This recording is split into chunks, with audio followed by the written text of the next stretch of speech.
E aí, galera, tudo bem com vocês? Hoje eu vim aqui, como eu prometi, falar com vocês sobre contrato, honorários advocatícios contratuais, tá? O tema que tá sendo essa semana a minha obsessão aqui no canal do YouTube Cercando Advogando, tá? Inclusive, se vocês gostarem desse vídeo sobre honorários advocatícios contratuais, eu posso fazer uma parte 2 falando sobre honorários advocatícios de sucumbência. Inclusive, fazendo um paralelo entre a Justiça do Trabalho e a Justiça Comum, tá? O que é que a gente vai abordar hoje? A gente vai falar do que o Estatuto da Advocacia fala sobre o contrato, sobre percentuais, prazo para ajuizar, qual a esfera competente, tá? Se necessariamente você precisa de uma ação de cobrança ou não, como você deve fazer um contrato que deve constar nesse modelo, são os pontos principais. Claro que sempre vai ter mais conteúdo do que eu vou conseguir abordar aqui no canal, mas isso é só para dar um panorama geral, beleza? Mas antes, dá aquele like maroto para ajudar o YouTube a entender que você curte esse tipo de conteúdo e a plataforma vai sugerir os nossos vídeos para outras pessoas, tá bom? Se não está inscrito ainda aqui no canal, aperta aqui embaixo o sininho que você vai ser notificado toda vez que tiver vídeo novo. Não deixa de se inscrever nesse canal, tá bom? A gente tá perto de chegar em 2.000 surtados me seguindo aqui nessa plataforma. E nós vamos sortear uma caneca do canal, tá? Então me segue também lá no meu Instagram, porque provavelmente o sorteio vai ser através do meu Instagram. Vou deixar aqui embaixo, tá? As minhas redes sociais. E vamos ver se a gente consegue aprender alguma coisa sobre como não levar calotes e como não prejudicar ninguém quando a gente vai cobrar os nossos honorários contratuais, beleza? Então, vamos lá. Primeiro ponto, o que é que tem que constar em um contrato de honorários advocatícios? Quem é o contratante? Quem é o contratado? Tá? Parece tolo eu falar isso, mas sim, é importante constar isso. Nas cláusulas contratuais, você tem que estabelecer o objeto do contrato, ou seja, para que é que está celebrando aquele contrato.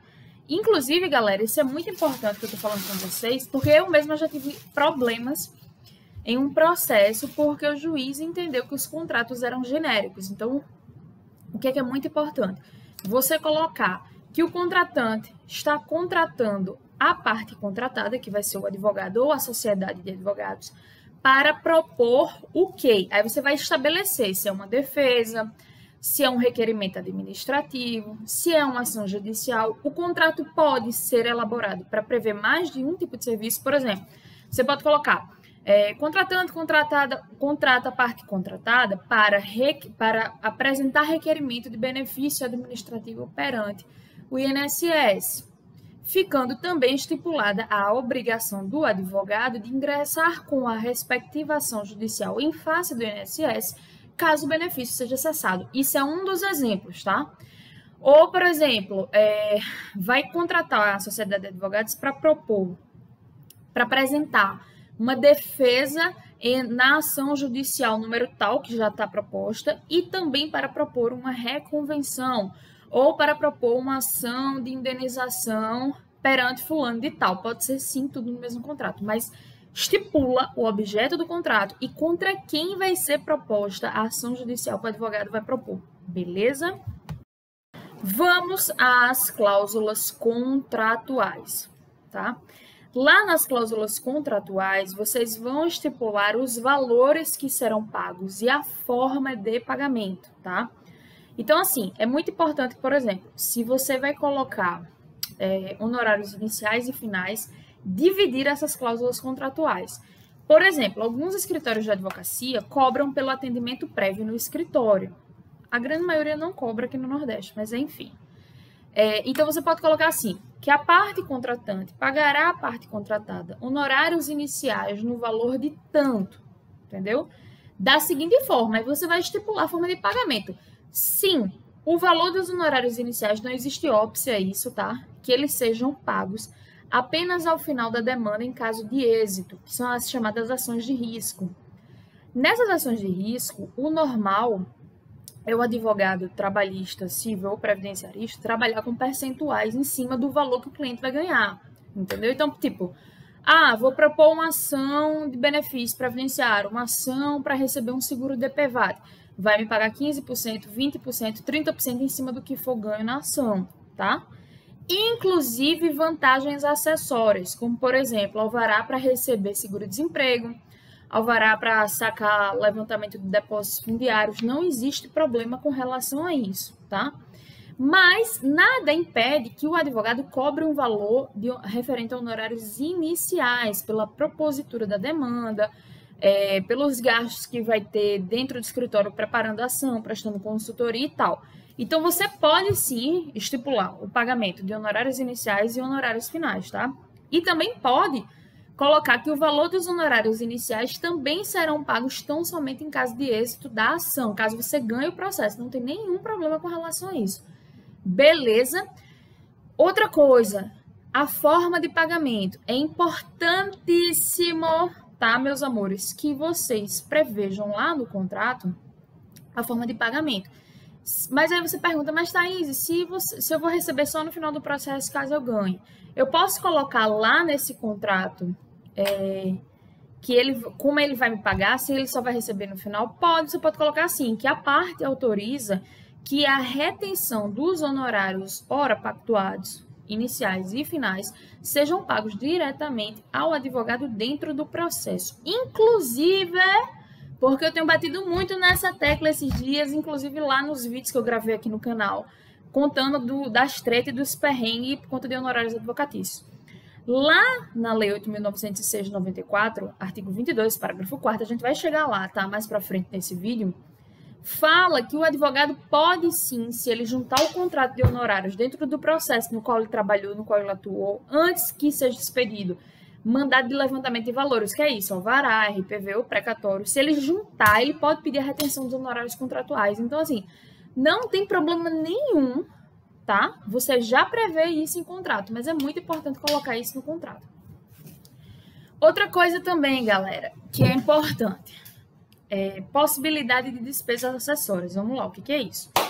Tem uns advogados aí, bonitões, de las tapioquitas, que não explicam ao cliente o seguinte: olha, mais para frente pode ser que a gente precise, por exemplo, contratar um contador para elaborar cálculos judiciais e esse valor vai ser custeado pelo cliente. Se eu precisar viajar para fazer uma diligência em outra cidade, isso também vai ser custeado pelo cliente.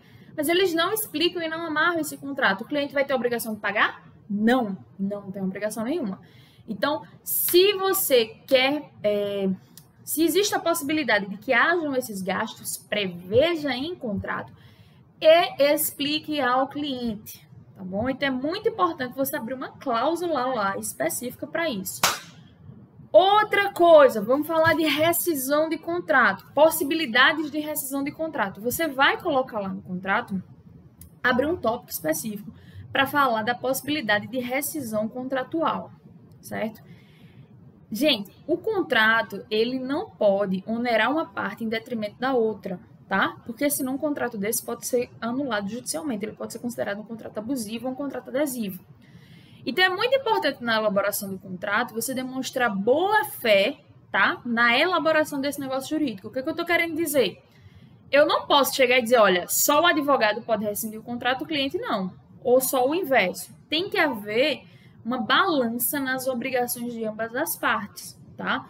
Então, é muito importante quando você abrir o tópico da rescisão contratual, você prevê as possibilidades em que o contratado, que vai ser o advogado ou a sociedade de advogados, vai poder rescindir o contrato e as hipóteses em que o contratante também vai rescindir o contrato.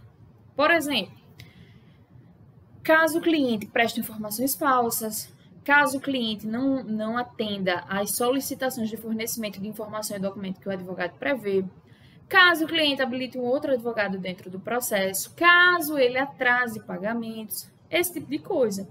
Da mesma forma, existe também uma obrigação por parte do advogado que, se não for cumprida, pode gerar ruptura do contrato de trabalho.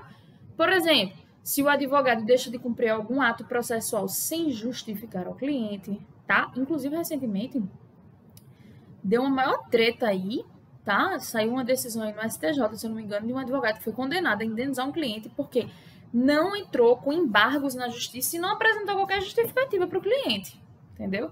Então, assim, é sempre bom vocês fazerem... Isso é uma explicação para outro dia, mas fazerem uns relatóriozinhos de informações dentro das pastas dos clientes para vocês saberem o que está acontecendo nos processos, caso vocês precisem prestar essa informação. Então, assim, se o advogado não cumprir os atos processuais nem apresenta qualquer justificativa gerando prejuízos ao processo, isso é motivo para uma ruptura do contrato. Outro motivo para a ruptura do contrato é se o advogado age com negligência na condução do processo. Porque, por exemplo, às vezes você não entra com um recurso porque você, advogado, acha que é mais favorável para o cliente não entrar com aquele recurso, para, por exemplo, não sofrer uma condenação por litigância de má-fé, por interposição de recurso protelatório, ou porque, às vezes, o que você vai recorrer é um valor tão baixo que é melhor que transite logo em julgado, o processo encerre para o cliente receber. Então, assim, isso são coisas que são importantes, mas você tem discricionariedade para observar isso. Outra coisa é você fazer um trabalho lambrojeiro. Sim, meus amores, acontece aquele velho Ctrl+C, Ctrl+V, copiei e colei. Tipo, a ação é uma ação de acidente do trabalho no meio do processo. Eu tô falando que a pessoa morreu. Pode acontecer? Pode acontecer. Baseado em fatos reais. Mas isso acontece mais com quem trabalha com volume muito grande de processo. Mas, enfim. Então, assim, isso é um outro motivo para que o contrato seja rompido. Então, sempre você deve prever as possibilidades de rescisão sem ônus e com ônus, tá? Ou seja, sem custo e com custo por parte do cliente e com custo ou sem custo por parte do advogado.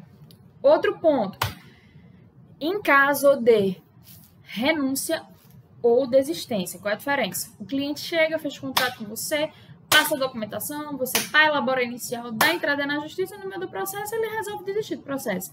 Vai ter trabalhado de graça? Não, porque você que é um advogado inteligente, você vai prever no seu contrato uma multa em caso de desistência da ação. Beleza? Outro ponto que também deve ser previsto lá, tá? As obrigações do advogado, caso ele resolva, por algum motivo que seja, renunciar aos poderes que o cliente lhe outorgou. Então, você tem que prever lá quais são as obrigações que você vai ter, tá? Lembrando que existe uma obrigação em um primeiro momento, tá? De você, quando vai renunciar os poderes que o seu cliente outorgou para você, você tem que comunicar ao cliente. Então, você manda uma notificaçãozinha para ele, certo? Por correio mesmo, pode ser, que às vezes é até mais fácil, né, de comprovar que foi entregue. Junta dentro do processo e você ainda passa um tempo representando ele até ele constituir um novo advogado. Isso está previsto na lei, tá? Mas eu não vou entrar muito nessa esfera porque a gente está falando de contrato, beleza? Por fim, é muito importante prever no contrato o local em que qualquer conflito referente àquele negócio jurídico vai ser recebido, tá? Então, assim, se você, trabalha em João Pessoa, mora em Recife, o processo é de Campina Grande, você pode prever lá tranquilamente no contrato que o local de solução de conflitos referente àquele contrato vai ser Recife, por exemplo. Não tem problema nenhum de você ter entrado com ação em Campina, o cliente mora em João Pessoa, você reside em Recife e vai, sei lá, propor ação em São Paulo. Não tem problema, beleza? Também é bom colocar também, tá? Para duas testemunhas assinarem, certo? Isso é mais uma formalidade que se exige, mas é sempre bom ter essa cautela, tá? Outro ponto também que é interessante é o seguinte, fazer um destaquezinho lá com referência aos honorários de sucumbência. Porque pode sim o cliente chegar e vir discutir a questão da sucumbência querendo que você compense, tá? O valor que você ganhou de sucumbência no contratual, ou seja, ganhei 10 mil reais de honorários contratuais, 2 mil reais de sucumbência. O cliente pode chegar e dizer, vamos compensar aqui, eu só vou te pagar 8. Então, para não ocorrer esse tipo de situação, a não ser que você realmente queira, né, dar esse desconto para o cliente, tem que prever nesse contrato, tá? Que esses valores não se confundem. Beleza? E outra coisa, Thaís, e se for um analfabeto me contratando? Você pode fazer um contrato a rogo, tá bom? Tem, inclusive, previsão lá no Código Civil. Tem previsão no Código Civil, no artigo 595 do Código Civil, tá?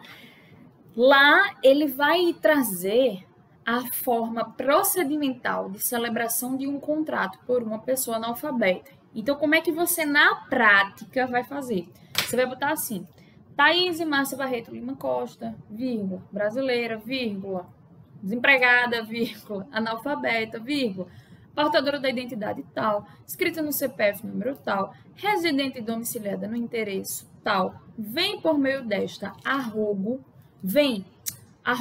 através de Cicrana, Tainá Marcela Barreto Matheus Oliveira, brasileira, casada, profissão, identidade, CPF, residente no endereço tal. Celebrar o seguinte negócio jurídico. Aí tem a qualificação do contratante, a qualificação do contratado, que vai ser o advogado ou sociedade de advogados, o objeto, né, que vai ser prestação, contratação de serviço advocatício para propor ação judicial em face de fulano e tal. As cláusulas da forma de pagamento, não é isso? Tudo que a gente já conversou aqui. Forma de pagamento, de honorários iniciais, finais, a questão do caso de desistência ou renúncia, a questão das despesas acessórias, como eu expliquei para vocês, o tópico da rescisão de contrato, né? Quais as obrigações de cada um e quais são as hipóteses de rescisão do contrato com ou sem ônus, ou seja, com ou sem custo para ambas as partes, local de solução de conflitos e vai vir a assinatura. Aí o que acontece? Tem que vir contratante, contratado e duas testemunhas. Mas se for um analfabeto, você vai botar contratante aqui, arrogo por, aí outro tracinho aqui. Por quê? Aqui vai a digital do analfabeto. Aqui vai a pessoa que vai assinar pelo contratante, arrogo. É como se fosse, a grosso modo, sabe, gente? Obviamente não seriam os termos apropriados, mas grosseiramente falando, seria como se aquela pessoa estivesse representando o analfabeto, os interesses do analfabeto, tá? E as testemunhas assinam embaixo, além do contratado, obviamente. Para o caso do analfabeto, vocês vão usar o artigo 595 do Código Civil, tá? Quando a gente vai falar de contratos advocatícios, de honorários advocatícios, você vai encontrar legislação no CPC, na CLT, no Estatuto da Advocacia, que é na Lei 8.906 de 94, e no Código Civil também. Beleza? Mas assim, esses são os pontos principais do que deve constar em um contrato de honorários, tá? Aí vamos lá. Primeiro ponto, que é o ponto mais simples, que é o que eu tenho batido muito na tecla no canal e no meu Instagram. Se o contrato tá devidamente assinadozinho, o que é que eu faço? Você vai ficar com uma via, vai dar a segunda via para outra parte. Você entrou lá, propôs a ação judicial, ganhou o processo. Você já pode juntar, tá, o contrato dentro dos autos e pedir o destaque dos honorários advocatícios para que eles sejam pagos diretamente ao advogado, beleza? Inclusive, lembrando que o que é que eu, Thaís e Márcia, faço por uma cautela? Na procuração judicial, eu boto o otorgante, otorgado, os poderes, né, isso, específicos, e aí eu abro um tópicozinho lá na própria procuração de autorização, tá? Onde o cliente autoriza a retenção daqueles honorários advocatícios contratuais. Já vi alguns Sherlock Holmes aí da vida querer fazer um contrato dentro do mandado de procuração. Aquilo não é contrato, não tem validade, tá? Por quê? Porque não está assinado pelo advogado e pelo cliente. Então, ele pode sim contestar isso na justiça. Não faz isso. Faz um contrato separado, faz a procuração separada. O que você pode fazer é criar um tópicozinho dentro da procuração autorizando a retenção dos honorários advocatícios contratuais. E aí, na procuração, vai ter a data e o cliente assina. Analfabeto, podemos fazer uma procuração a rogo? Podemos, mas na prática, tem muito juiz, que, principalmente na justiça estadual, que exige uma procuração pública. Nos processos previdenciários, então, nem se falam. É sempre procuração pública em caso de analfabeto. Nas ações trabalhistas, isso passa. Eles não costumam questionar isso, não, tá? Até porque, inclusive, na trabalhista tem até a questão do mandato tácito, ou seja, quando você comparece com o cliente na audiência, é como se ele já ali naquele ato estivesse otorgando poderes. Isso costuma ser aceito na Justiça do Trabalho. Beleza? Vou deixar um link aqui embaixo, tá? Desse vídeo com um modelo de ação de cobrança que eu achei lá no Juiz Brasil, bem grosseirão, assim, mas só para vocês terem uma noção de como é que se vai preparar uma ação de cobrança. Mas, enfim, vamos pular essa parte. A gente já entendeu como é a questão do contrato. Vamos falar agora, ponto 2, certo? Já expliquei também a questão da retenção, que vocês já sabem, né? Vou explicar agora o ponto 3, aliás. Ponto 3, sobre valores. Vou ter umas coisinhas aqui que vão ser extremamente interessantes vocês saberem. Vamos lá. Thaís, mas se eu não tenho contrato, eu perdi o contrato. E agora, o que é que eu vou fazer? Bom, vocês podem ingressar com uma ação judicial na Justiça Comum, tá? Para pedir que judicialmente sejam arbitrados os honorários advocatícios. Tem um precedente do STJ que eu vou deixar aqui embaixo, no box de informações.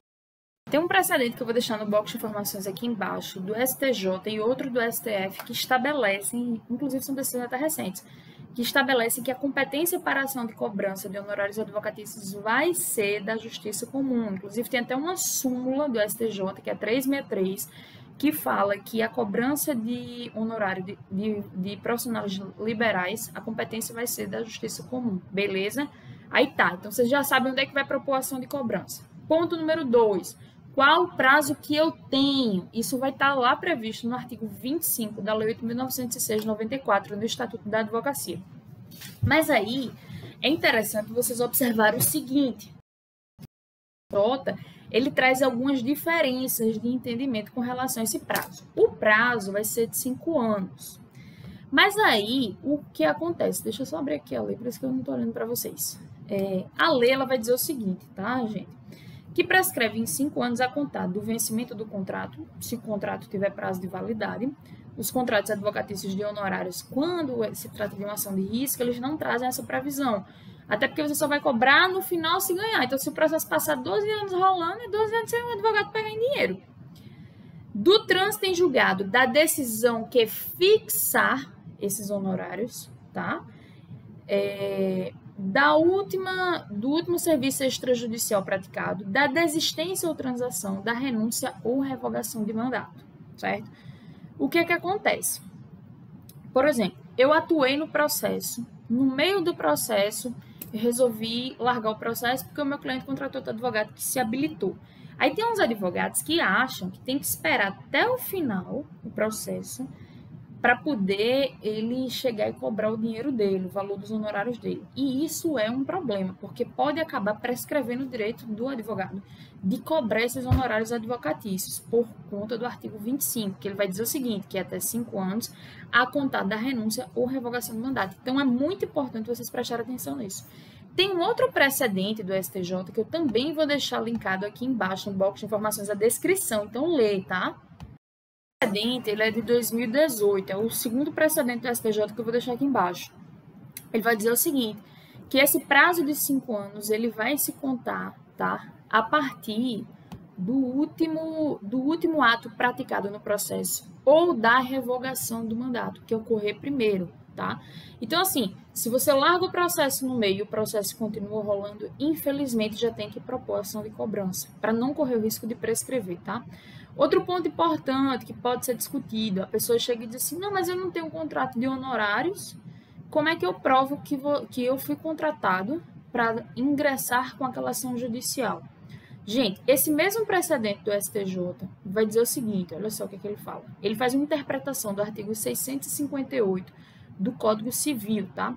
Ele diz assim, se presume honoroso o mandato veiculado em procuração com cláusula adjudícia, ou seja, se eu já tenho uma procuração judicial para propor uma ação, aqui, esse ato já pressupõe, já gera uma presunção de que eu fui contratado mediante o pagamento de valores de honorários para